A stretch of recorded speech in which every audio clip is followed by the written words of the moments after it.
Our other top story, a deadly shooting yesterday in San Francisco's Haight-Ashbury neighborhood has some people fearing for their safety tonight, especially since this happened in broad daylight. Let's go to KPIX5's Sean Chitness, who spoke with some very concerned neighbors. Sean? Well, Alan, we heard from those who are new to the neighborhood and those who have lived here for years, and they both say they are reevaluating whether it is safe and how long they can stay here.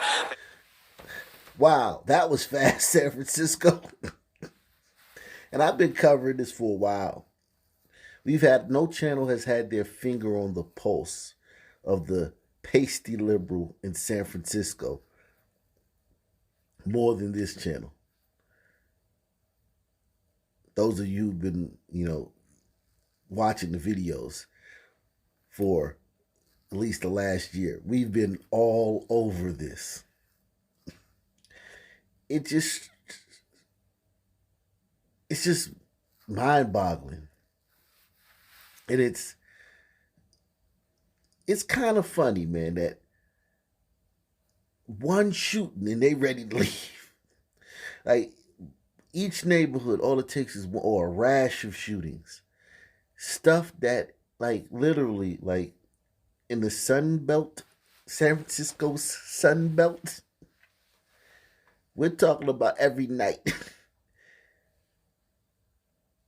They experience basically one slow day.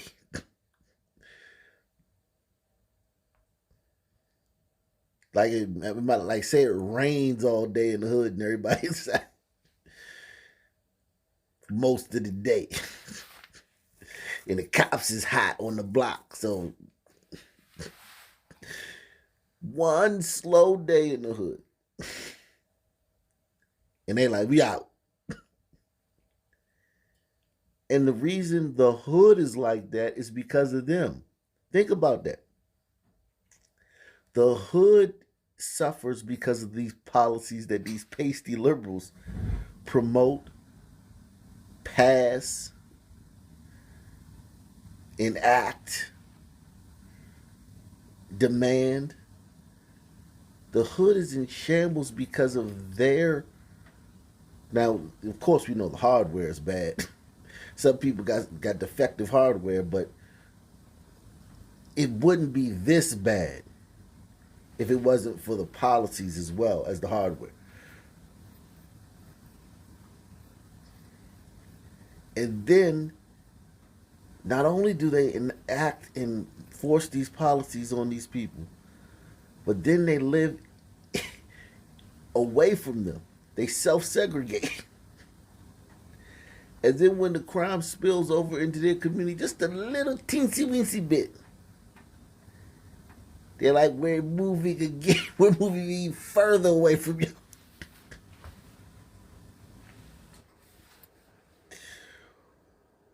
Wow. Talk about social distancing. The real social distancers are pasty liberals. The CDC suggests you stay 6 feet away. They gonna stay 12 feet away from y'all. Wow. Well, Alan, we heard from those who are new to the neighborhood and those who have lived here for years, and they both say they are reevaluating whether it is safe and how long they can stay here. They also say regardless of any crime data that is available, with these two shootings about a week apart, they are scared about where they live. People walking along Haight Street Friday were still learning about a shooting that happened on this block the day before around 1 p.m. A memorial for the man who died on the scene growing throughout the day. So the man that they have all those candles out for, he died trying to rob somebody.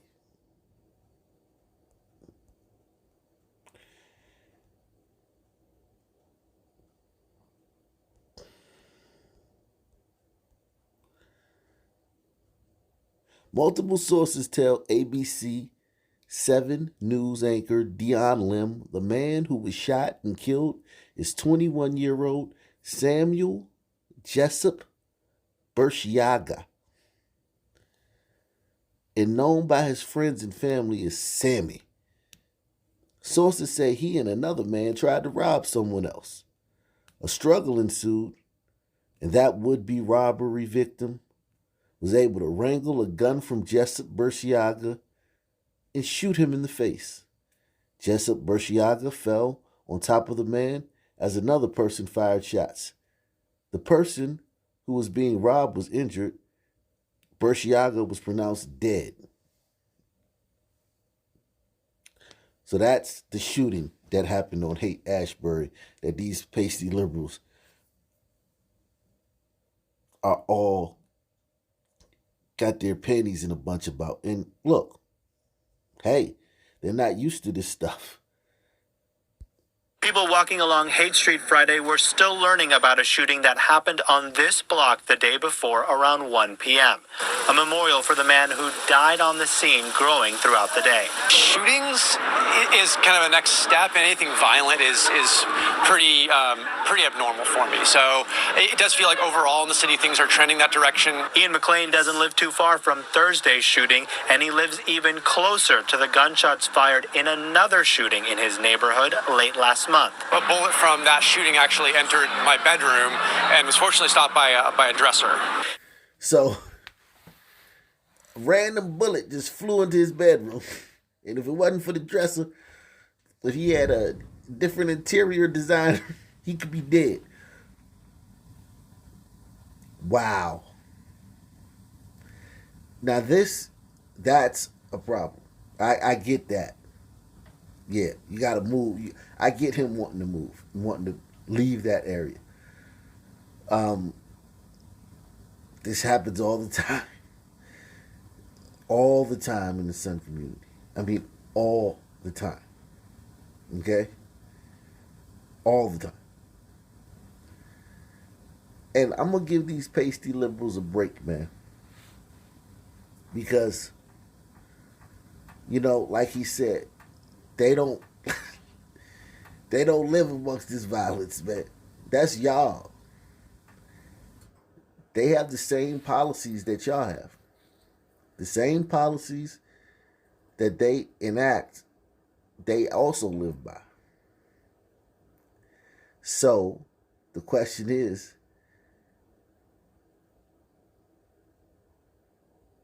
well, not the question is, but obviously, some people can't handle living under those policies. But they can.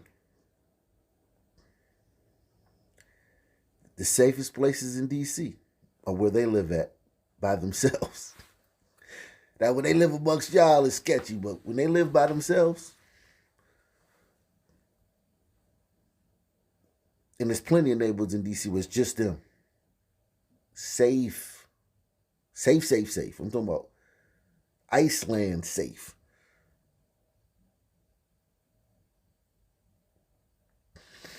And the reason I use Iceland is because Iceland averages less than one murder a year for the country. Okay? The whole country averages less than a murder a year.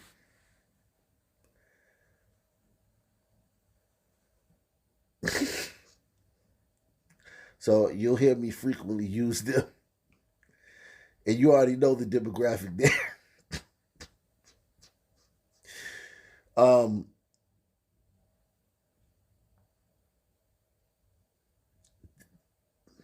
They're not used to but what I want these people to understand is that the policies that you can live under, we can't live under those. We got different hardware. We have a different culture. We have different hardware and different software. So you have to be, I'm imploring you pasty libs to be, because he seems like a nice guy. I'm imploring y'all to be understanding that we need like a little harder. We need different stuff in our community. You can't give us the long of a leash, man. We can't handle it. We need a little bit, we need, y'all can have y'all policies, no bail, because that doesn't affect y'all because y'all not doing anything. Shorter sentences, because y'all recidivism rate is much lower than ours. Defund the police. Well, you don't need police in your neighborhoods unless we come around. And now you're asking for the police to come back because now, once we found out that y'all didn't have any police, we started coming around and victimizing y'all. So now you're calling for police again. But if it wasn't for us, you wouldn't need any police like that. You wouldn't need a massive police force. So it's just I kind of understand these pasty libs from that standpoint, like this guy, guys like this guy, that is just like, yo, like we don't need like the law like breathing down our necks. So we don't want that in this city, but y'all live with us. So once you don't have the law breathing down the people's necks, then it goes crazy. It's very interesting, man. Shootings is kind of a next step, and anything violent is pretty abnormal for me. So it does feel like overall in the city things are trending that direction. Ian McLean doesn't live too far from Thursday's shooting, and he lives even closer to the gunshots fired in another shooting in his neighborhood late last month. A bullet from that shooting actually entered my bedroom and was fortunately stopped by a dresser. He went to bed that night not knowing about the stray bullet, giving him time to process what happened and just how close he was to that shooting. So we didn't actually find out that we had the bullet in our place until the day after our upstairs neighbor noticed the bullet hole, and then I kind of did some investigating. Other residents who have lived in the hate for almost 20 years say these recent shootings have changed their view on where they live, afraid to share their identity when talking about this matter. It's rattled our whole neighborhood, and as far as just walking down the street, people feeling safe, people don't feel safe. I don't feel safe. My wife doesn't feel safe. It's forcing neighbors new and old to question if this area can remain their home as long as they initially planned. The crime is really making it hard to live here and want to be here. And we've been here and made a life for ourselves, and we love it. And it's really hard to just process. So, Sean, there are websites and things where people can check the crime rates in their neighborhoods. What did you find when you checked those? So the DA does have this new data dashboard, but it's for the entire police district. So with this particular neighborhood, it's part of a very large area. Technically, crime is down slightly from 2021 to 2020, but again, it doesn't really give the residents here a sense of exactly where they live and what the crime is there. No, it doesn't change their perception of what's happening either. All right, Sean Chitness, thanks so much. Just to give you a little flavor of San Francisco, the population in San Francisco is 6% Sun people. 6. Okay? Sun people make up 6% of the population.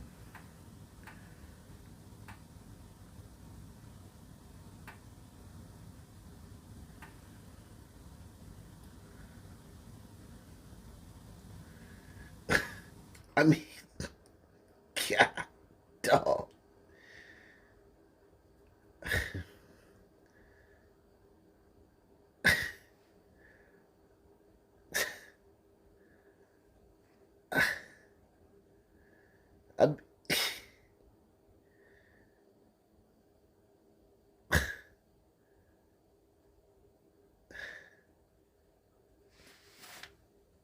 This is enough. If I wasn't a psychopath and just detached from my emotions, this would make me burst into tears.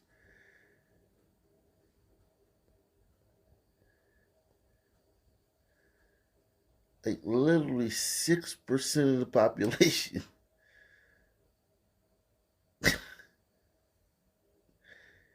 is just overrepresented.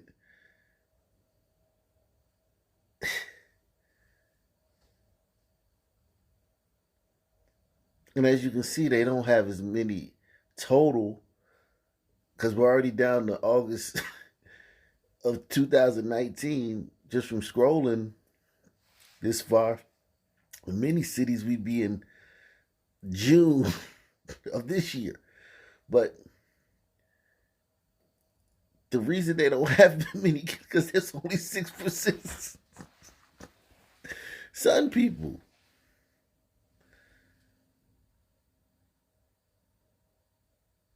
Jeez.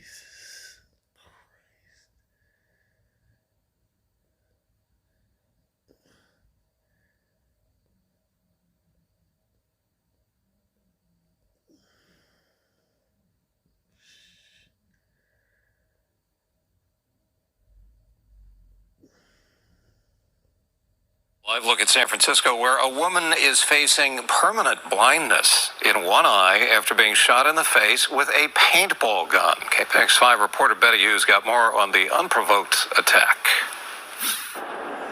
The paintball victim says that she was sitting here waiting for the bus around midnight here at Sunset and Noriega when she was struck in an unprovoked attack. Tonight, she still doesn't know if she'll be permanently blind in one eye. I've seen him come just now. After wrapping up a fun day at Outside Lands on Halloween weekend, Zoe Geisweit said her night took a violent turn. She shared these photos of her injuries after she was hit in a drive-by paintball shooting. She said her partner was standing in front of her while they waited for the bus in the outer Sunset. And a car drove by within a couple of minutes and just shot us from the car. Never stopped, just continued.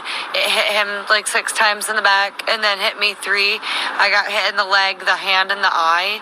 My eye immediately filled up with blood and shut. I couldn't see anything. Give me an ID on the suspect's chat. Who y'all think did this? Zoe said the car drove off at a high rate of speed. It's healing very nicely outside, but inside, there's nothing there. I can't see anything right now. She said she has no idea why someone shot at her. I want to think it was kids on Halloween because that's just what happens. You do stupid things, but this is like irreversible, and I just want them to know, like, this is my life now. The 29-year-old San Francisco resident of 4 years is a colorist at Spoken Wheel. She's not sure if she'll be able to fully return to work. I just want someone to know, like, if this is happening in the neighborhood, like, and you've seen it, maybe they've been shooting your house or your car, to come forward and kind of help me because I'm blind and I didn't do anything. Zoe says that she has to see a specialist every day indefinitely, and doctors have to wait for the internal bleeding to stop to evaluate further. She now has a GoFundMe page to help with her medical expenses. In San Francisco, Betty Yu, KPI.